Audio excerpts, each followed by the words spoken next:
Entonces, ubiquémonos, segunda carta del apóstol Pedro, capítulo 1, y nos ubicamos de una vez en el versículo 5.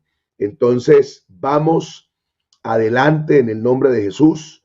Esto es algo sobre el crecimiento del cristiano, sobre cómo Dios te ha dado todo para que tengas una vida victoriosa, una vida triunfante en Cristo Jesús, y que el Señor te pueda llevar de gloria en gloria. Bueno, gracias doy por todos sus saludos. Es muy bonito ver cómo el cariño de ustedes hacia nosotros y obviamente de nosotros también hacia cada uno de ustedes. Dice el versículo 5, vosotros también, poniendo toda diligencia por esto mismo, añadid a vuestra fe virtud, a la virtud conocimiento. Entonces, hablamos de toda la palabra diligencia, de toda diligencia. Hablamos de la palabra añadir y allí quedamos. Quedamos en que esa palabra añadir obedecía a ser muy generoso, a ser más generoso, y que el verbo que se usaba era epichorego. Y mencionamos las tres partes que se daban en un drama griego. La primera parte, el poeta, quien escribía la obra. La segunda parte, el teatro, el lugar donde se llevaba a cabo esa obra. Y la tercera parte, que era choregos, que era la persona que financiaba esa obra, ese drama, y pagaba una gran cantidad por todo lo que se hacía. Dijimos entonces con claridad que el poeta es nuestro Dios, quien escribió con tinta, y no con cualquier tinta, con una tinta indeleble que es la sangre de Jesús, esta historia maravillosa de amor, de salvación, que el escenario donde se da esta historia es el mundo, este sitio, este planeta, y por supuesto los choregos somos nosotros, cada uno de los cristianos, que debe ser generoso, muy generoso a la hora en que esta obra se lleve a cabo en nuestra vida. Así que Pedro dice, añadid a vuestra fe virtud. Recuerdo las 8 escalas, los 8 peldaños de esta escalera, de esta serie de virtudes, de acciones, de habilidades que podemos tener para el crecimiento. Nacimos para crecer en Dios, nacimos para avanzar. Recuerde que el evangelio es un camino que va hacia arriba, que el carro del evangelio tiene acelerador pero no frenos, y que si vamos de gloria en gloria, de aumento en aumento, vamos bien, pero que si nos detenemos, en realidad no nos detenemos. Si dejamos de acelerar, vamos hacia atrás. ¿Para qué nos sirven estas virtudes, estas acciones, estos peldaños que vamos a ver, estas cualidades? Para avanzar, para aumentar, para crecer. La primera de ellas es, entonces voy a mencionar las 8. Fe, virtud, conocimiento, dominio propio, paciencia, piedad, afecto fraternal y amor. Esas 8 son las que enriquecen nuestra vida y vamos a añadir a cada uno la otra. Note que la cadena empieza en fe y termina en amor, pero para llegar de la fe al amor hay un recorrido que hacer. Por eso entonces comenzamos con la fe. Yo creo que la fe todos la tenemos clara. Es la confianza personal que tiene el creyente, esa confianza que tiene en su Señor y Salvador, y por eso la fe es la base de la vida espiritual. Mire, todo comienza en la fe. Ella es la raíz de las otras virtudes que Pedro menciona. El apóstol exhorta a los lectores de su carta a añadir a la fe las 7 virtudes que se mencionan. Y estas 7 virtudes que se mencionan son inalcanzables si no has dado el paso de la fe. Además, a causa de nuestra confianza en Jesús, nuestra fe tiene su fuente en Él. Entonces, esa capacidad de confiar en Dios, esa capacidad de creerle a Dios, es el primer nivel de nuestro crecimiento. Si tú tienes fe, a partir de allí se inicia una gran escalera de crecimiento. Si tú tienes fe y esa fe es fortalecida y esa confianza es alimentada en Dios cada día, entonces definitivamente tú tendrás un crecimiento maravilloso. Tú nunca dejarás de crecer, tú siempre estarás creciendo. Por eso, hermano, el primer paso que damos es la fe. Todo empieza en el, perdóneme que le diga de esta manera, en el suelo, en el terreno de la fe. De ahí en adelante, mis amados, definitivamente viene una vida de crecimiento. Por eso es necesario que la fe siempre esté en nosotros. No olvides que el Señor en su palabra, el escritor de los Hebreos dice, sin fe es imposible agradar a Dios. Así que es necesario que esa confianza en el Señor sea cada vez mayor, que esa confianza en el Señor sea cada vez total. Hermano, pero es que a veces las pruebas como que tratan a uno de opacarle, de debilitarle la fe. Al contrario, cada situación adversa, cada situación complicada, cada situación difícil, lo que debe verse en ti es una oportunidad de ver el poder de Dios actuando, de ver la mano de Dios obrando a tu favor, de ver el favor de Dios cumpliéndose en ti.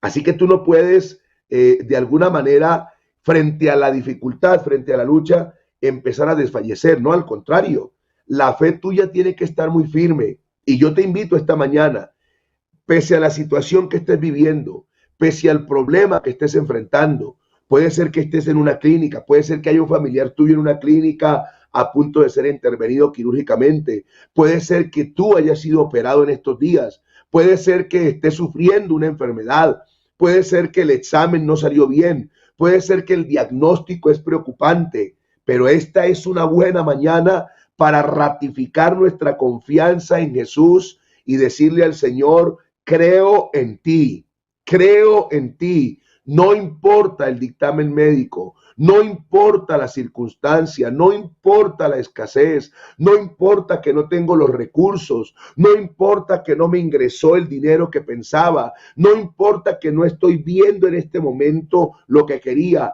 pero creo en ti y sé, Señor, que me sacarás a bendición, a victoria, que triunfarás sobre cualquier situación adversa que tenga. Por eso entonces, en esta mañana empezamos este ascenso, empezamos este avance, empezamos este crecimiento diciendo que el terreno donde la escalera se va a parar firme es en el terreno de la fe.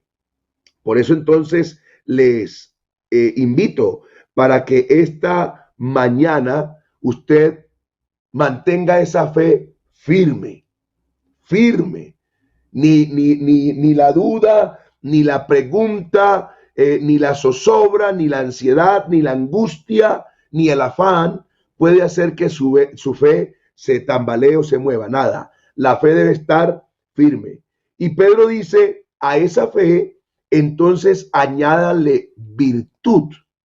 Aquí la virtud significa poder moral o energía moral, individualidad, orden de la. Pero nos dice, procuren que vuestra fe no sea una fe ahí muerta, no, que vuestra fe sea una fe viva, que sea una fe activa, que sea una fe vigorosa, que sea una fe fuerte, una fe decidida, una fe enérgica. El significado básico de la palabra virtud quiere decir eminencia, valor, excelencia. Vea, a la fe el creyente debe añadir la excelencia, la eficiencia. Ya Dios lo llamó a su comunión. Dios lo llamó a estar en intimidad con Él y al estar así tenemos nosotros que dar lo mejor. La excelencia, la virtud de un creyente o el propósito que Dios tiene en mente para cada hijo es que llegue a ser parecido a Cristo. Añadida a la fe virtud, añadida a la fe, eficiencia, añadida a la fe, excelencia, añadida a la fe, obras que sean parecidas a la de Cristo.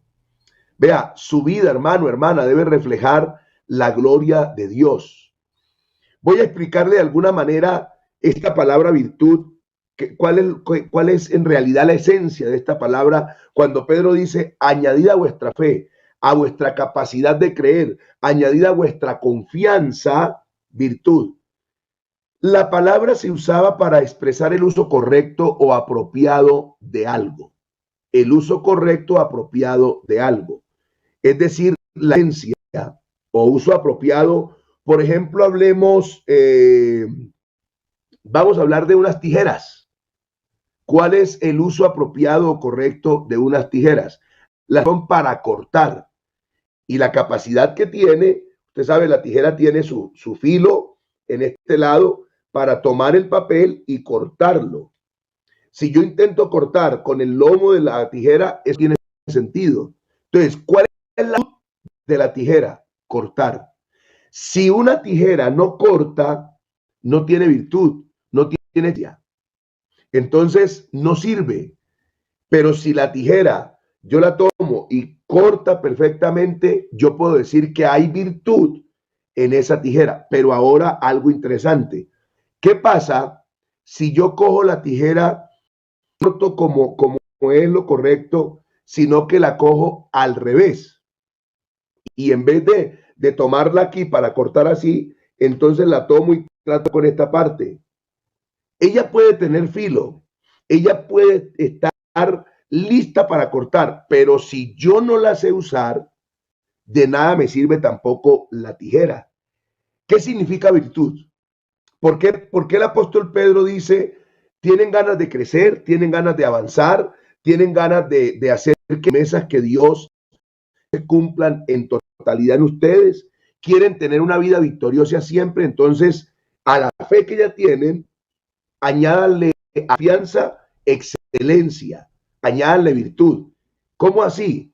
Que ustedes saben lo que tienen, pero hay algo más interesante aquí. Es que en este caso yo no uso las tijeras. En este caso yo soy las tijeras. Y cuando pongo virtud es porque en mí hay excelencia, me dispongo para que el que sabe usarme me use. ¿Y sabe quién es el que sabe usarme? Dios, nuestro Dios, nuestro Señor. Pon las manos de Él, que Él te usará de manera correcta. Entonces, así como la virtud de la tijera es cortar, la virtud, por ejemplo, de una vaca lechera es dar cantidad y calidad de leche. La virtud de una buena tierra es hecha.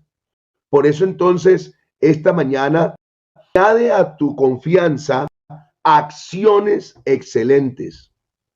Añade a tu capacidad de creer una vida con excelencia moral. Una vida que puede darte ese acto excelente, ese acto de excelencia, ese acto de reconocimiento que Dios está obrando en tu vida y te está usando. La verdadera virtud en la vida cristiana no consiste en cualidades humanas, por buenas que éstas pudieran parecer, sino en producir cualidades divinas que hacen a las personas más semejantes a Jesús. Escucha esto tan interesante. Mi virtud no está en pulir mis cualidades humanas. No. La virtud, cuando Pedro dice añadida a la fe, virtud, lo que está diciendo es permite que las cualidades divinas, permite que las cualidades de Dios se den en tu vida. Vive la vida con excelencia, vive la vida de manera excelente, vive la vida de manera que el que te ve decir, ese es un hijo de Dios, esa es la de Dios. Que tus comportamientos, que tus palabras, que tus actos reflejen la gloria de Jesús. Que nadie tenga que decir, no, y eso que es evangélico, y eso que es evangélica, y eso que va a una iglesia por allá. Al contrario, que todos puedan decir, es que claro, como es cristiano, por eso actúa de esta manera. Por eso habla con esa sabiduría, por eso tiene ese entendimiento, por eso trata a la familia con decoro, con admiración, con respeto.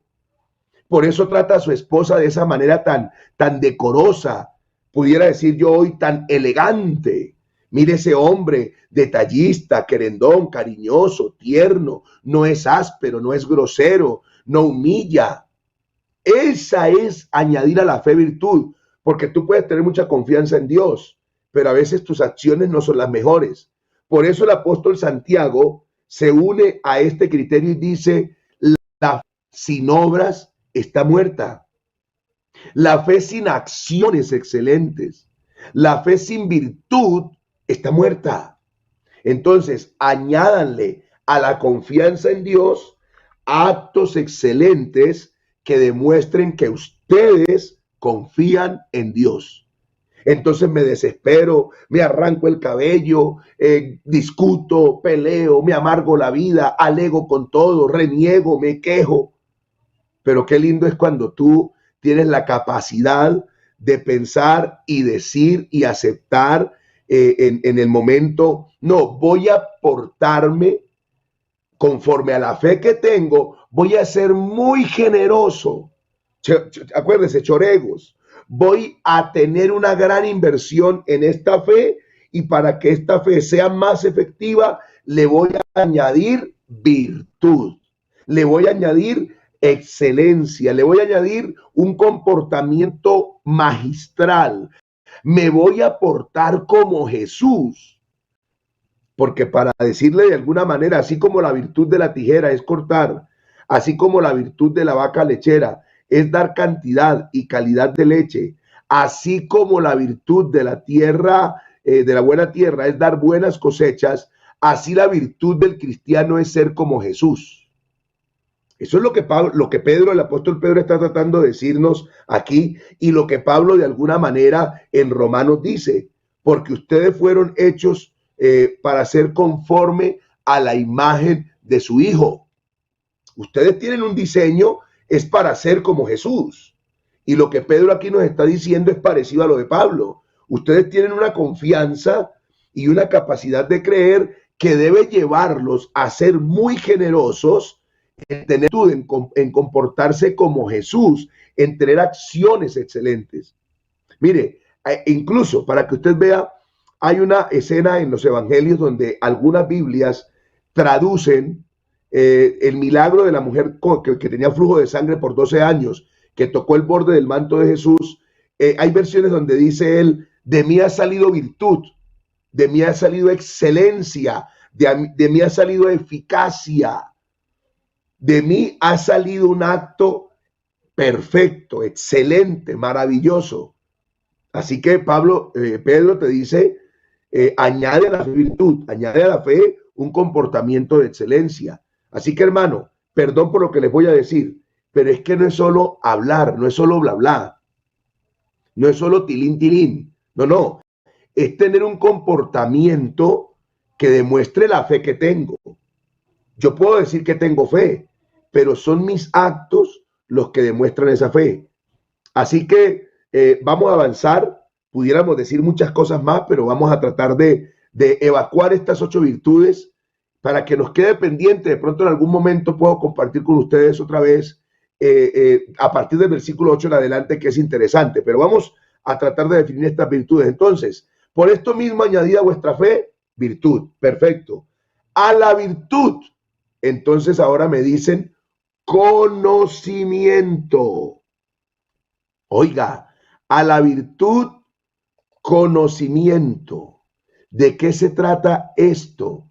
A esa virtud, dice Pedro, hay que ser muy generosos. Recuerde que es la palabra añadir. Muy generosos, hay que añadir conocimiento para usar debidamente la excelencia de la fe o el vigor de la fe.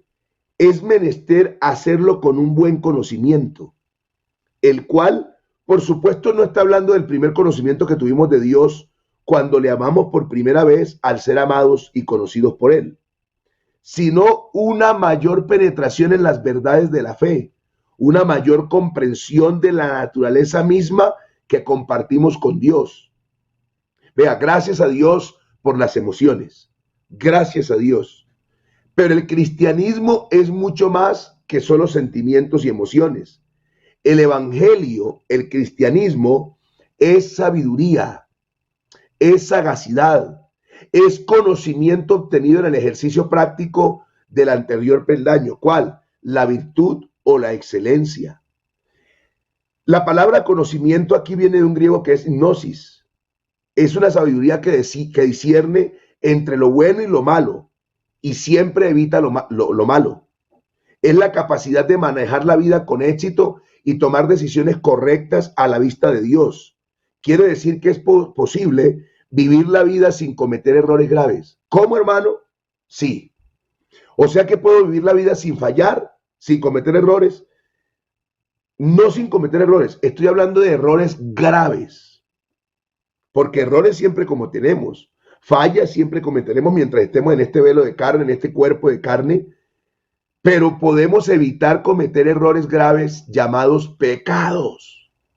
Pecados. Entonces, una cosa es que tú me digas que cometiste, no sé, un error, que de pronto en un impulso de temperamento gritaste a tu esposa. Y en ese grito le dijiste, usted no sirve para nada, qué desgracia haberme casado con usted. Bueno, ese es un error, es una equivocación. Pero puedes evitar el error más grave, pegarle, por ejemplo, golpearla, por ejemplo, serle infiel. Entonces, el conocimiento, la sabiduría nos ayudan a evitar errores graves. Y el conocimiento requiere el uso de la mente. Hay cosas que debemos aprender. Ya era tiempo que los que ocupaban el púlpito y se dirigieran a la mente de sus oyentes y no solo a sus emociones. Pedro les está diciendo aquí a los hermanos, a los que escribe esta carta, además de la fe, además de la virtud, hombre, empiecen a tener conocimiento. Una cabeza vacía es muy susceptible a cometer errores, de aceptar falsas doctrinas que prevalecían en el tiempo en que fue escrita esta carta y todavía aún hoy. Entonces, ¿cuál es la idea aquí? Oiga bien, dicen por ahí que no hay mejor taller para el diablo que una cabeza desocupada, que un pensamiento desocupado. Y bueno, aunque no lo dice la Biblia, pero en realidad una mente desocupada, una mente que no esté generando conocimiento. Mire, hermano, aunque a usted le parezca algo que le digo yo, sencillo o algo rutinario o algo común, usted dice, pero usted estar en el devocional todos los días, exponerse a la palabra de Dios, a diferentes enseñanzas, que el predicador del lunes enseña una cosa, el del martes otra, el del miércoles otra, el del jueves otra, el del viernes otra, el sábado otra, el domingo hay 2 dominicales y usted aprende también. Hermano, vea, eso le ayuda a usted a no tener la mente desocupada, la cabeza vacía. Entonces usted está adquiriendo conocimiento y ese conocimiento es el que le va a ayudar. Recuerde que en la antigüedad hay un texto que dice, mi pueblo se perdió porque le faltó conocimiento. No tuvieron conocimiento y la embarraron. Y nosotros hoy podemos también caer en pecado, fallar gravemente porque nos falta conocimiento. Pero qué lindo es cuando tú adquieres conocimiento. Por eso qué bonito es que si usted puede, usted no solamente oyera el devocional, sino que tomara nota. Usted tomara una libreta, un cuaderno y usted tiene un sermón diario. Y pudiera usted reflexionarlo y meditarlo, imagínese cuánto usted aprendería y cuánto usted avanzaría en su vida cristiana. Por eso es bonito que compartamos con otros el devocional. Claro, excelente. Que repliquemos este link y lo enviemos. Y a los que no se pueden conectar en esta misma hora, pues lo verán más tarde, lo verán al mediodía, en la tarde, algunos en la noche. Pero que las reproducciones de la enseñanza que se da en este devocional cada día pueda ocupar la mente del cristiano. El apóstol Pablo nos informa que los judíos tienen celo de Dios. Así lo menciona el apóstol Pablo, que ellos tienen celo de Dios. Es decir, que tienen emoción. Escuche bien, el apóstol Pablo menciona ese término, lo menciona de esa manera, que los judíos tienen celo de Dios, ¿ya? Entonces, vamos a ver si lo podemos colocar ahí, Romanos 10:2, porque me gustaría que usted vea esto y me parece importantísimo que usted marque la diferencia de una cosa a la otra, porque Pablo en Romanos 10:2 dice, porque yo les doy testimonio de que tienen celo de Dios, pero no conforme a ciencia. Mire eso, tienen celo de Dios. ¡Ay, qué bien, qué bendición! Pero hay un pero no conforme a ciencia. ¿Qué significa eso? Tienen celo de Dios es emoción, pero que no conforme a ciencia es porque no tienen el conocimiento. Es decir, tienen una emoción, pero no tienen el fundamento de esa emoción. Se emocionaron, pero no saben por qué. Y a nosotros no nos puede pasar eso. Perdóneme, perdóneme, hermano querido, hermana querida, perdóneme, por favor. Pero vea, es que ahí es donde está el problema. Y yo le digo, en verdad, no es que usted no se pueda emocionar. Sí, usted puede emocionar. Yo me emociono también. Y todos nos emocionamos en un culto, en una predicación. Pero es que ese es el problema de que a veces usted se deje llevar del celo de Dios, por decirlo de alguna manera, de la emoción, y no tenga ciencia. Entonces viene a veces el predicador de pronto emotivo, y quiero hablar con respeto de esto porque no quiero a ofender a ningún predicador ni nada por el estilo. No, no, no, no. Yo soy pastor y también a veces, como le digo, me emociono predicando y entonces levanto mi voz y de pronto aplaudo y pego un brinco y pego una carrera y me estremezco. Claro, es que eso es real. Pero es que lo que le estoy diciendo aquí, o le quiero decir mejor, es que a veces usted no pone cuidado a la enseñanza y usted no sabe ni de qué están hablando, sino que usted se emociona, usted se emociona, usted se emociona. Voy a poner un ejemplo, es un ejemplo nada más y espero no molestar a nadie. Por eso lo voy a hacer con este ejemplo. Que usted le diga a la gente, qué bueno, vamos a decir todos leche, leche, leche, leche, vamos, todos digan leche, leche, leche, leche. Y usted diga amén y aleluya, leche, leche. Bueno, pero ¿qué estás diciendo? ¿Y por qué te emociona tanto el decir leche, leche, leche? Entonces, usted y yo a veces entramos en esa equivocación y sí nos emocionamos y de pronto le preguntan a usted, hermano, ¿y qué tal estuvo el mensaje? Uy, hermano, una bendición, leche. Pero ¿cómo así, hermano? Bueno, no sé, hermano, pero eso nos hicieron repetir esa frase 1000 veces. ¿Pero para qué? ¿Quién sabe? Hermano, ¿y usted qué aprendió? Pues hermano, pues no me acuerdo, es que yo soy tan malo para recordar cosas, pero una bendición, una bendición. Vea, estamos en un tiempo en el cual necesitamos añadir a la virtud conocimiento. El apóstol Pablo se interesó siempre, siempre, siempre. Usted nunca lo ve interesado, además de que Dios habite en nuestro corazón y gobierne nuestra vida y tengamos su paz. Usted ve la oración de Pablo en Filipenses 1:9. Mire lo que dice Pablo en Filipenses 1:9, que es maravilloso. Y me gusta ese texto porque es la oración de un pastor, porque es la oración de alguien que se preocupa por el pueblo. Y esto pido en oración, que vuestro amor abunde aún más y más en ciencia y en todo conocimiento. Mire, que vuestro amor, y esto pido en oración. El apóstol Pablo está hablando con la iglesia en Filipos, con los cristianos en Filipos, le dice, hermanos, quiero que ustedes sepan que yo oro por ustedes, y parte de esa oración es que vuestro amor abunde aún más y más. ¿En qué? En ciencia, sabiduría y en todo conocimiento. Que no sean ustedes solamente emociones y sentimientos, que ustedes crezcan más y más en ese amor, en ciencia y en todo conocimiento. Oiga, qué lindo que nosotros podamos decirle a Dios hoy, enséñame, Señor, enséñame. Hermano, pero es pecado emocionarme. No, no, no, no, para nada. Usted puede dar gloria a Dios, usted puede decir aleluya, usted puede aplaudir, usted puede saltar, danzar, está bien, pero preocúpese porque en el asiento de su corazón, en el asiento de su corazón, queda un conocimiento y no solamente una emoción. La fe nos ayuda a cultivar la virtud y la virtud nos ayuda a cultivar el conocimiento. La palabra que se traduce conocimiento en segunda de Pedro, el capítulo 1, el versículo, creo que es el 2, el 3, esa palabra conocimiento, sí, precisamente versículo 2 de segunda de Pedro 1, gracia y paz serán multiplicadas en el conocimiento de Dios. Quiere decir conocimiento completo o conocimiento creciente. Lo que se usa sugiere conocimiento práctico o discernimiento.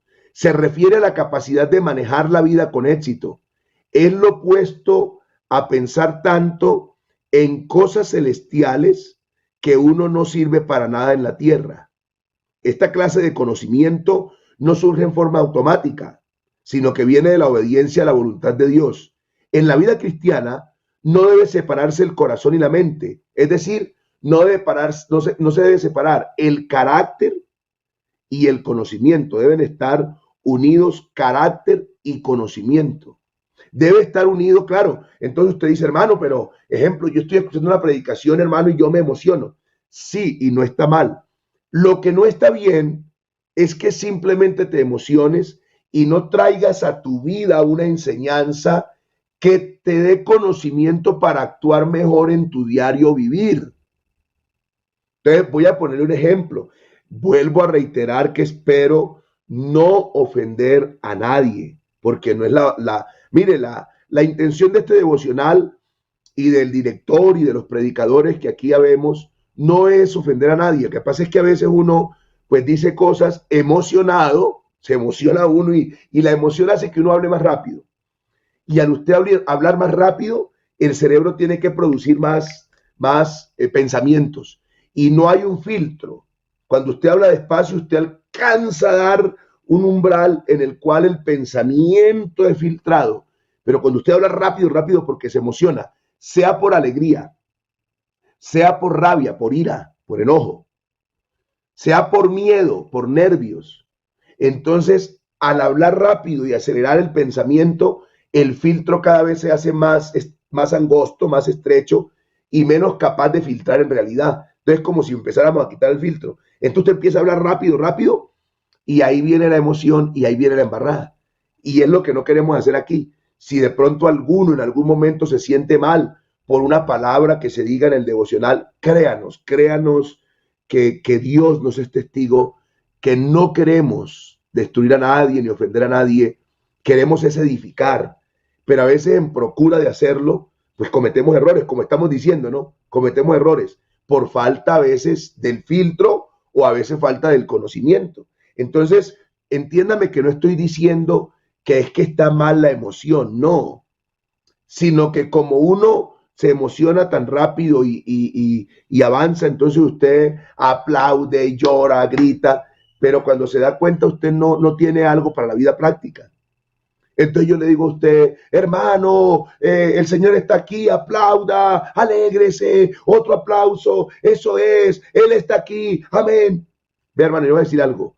Cuando viene el momento de la dificultad y de la prueba, funciona saber que Dios está aquí, claro, eso es lo que funciona y que me va a ayudar. Eso fue el conocimiento que yo extraje de esa, Dios está aquí, Dios está aquí, Dios está...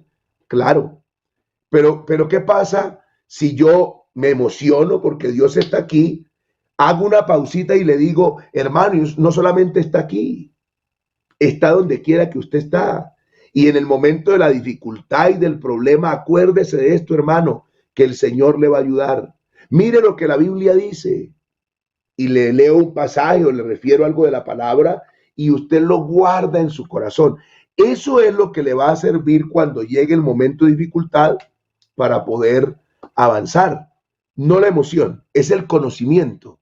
Entonces, aquí nos dicen, añada a la virtud conocimiento. Y nos dice además, entonces ya va el versículo 6, al conocimiento, dominio propio. Al conocimiento, dominio propio. Y me llama la atención y me sorprende que al conocimiento se le añada dominio propio. Esa palabra dominio propio, en el griego aquí se traduce, hay una palabra griega que es kratia, se lo digo, se lo trato de decir como está escrito, con K, krateia, krateia. Esa es la misma palabra que usó Pablo en Gálatas cuando da las virtudes del fruto del Espíritu, solamente que en el 5, 22 y 23 de Gálatas, Pablo, la traducción que tenemos es templanza, que es igual a dominio propio, es la misma palabra griega. Dominio propio, kratia, que es templanza. El sentido básico de este vocablo original tiene que ver con el control de nuestros apetitos en todas las áreas, tanto del raciocinio como de las emociones y el de la voluntad, como en el caso de la referencia que estamos usando de una escalera que estamos subiendo, ¿se acuerda? Peldaño a peldaño.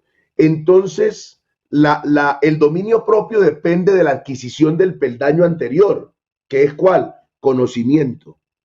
Cuando yo tengo más conocimiento, entonces al ponerlo en práctica, tengo más dominio propio. ¿Por qué?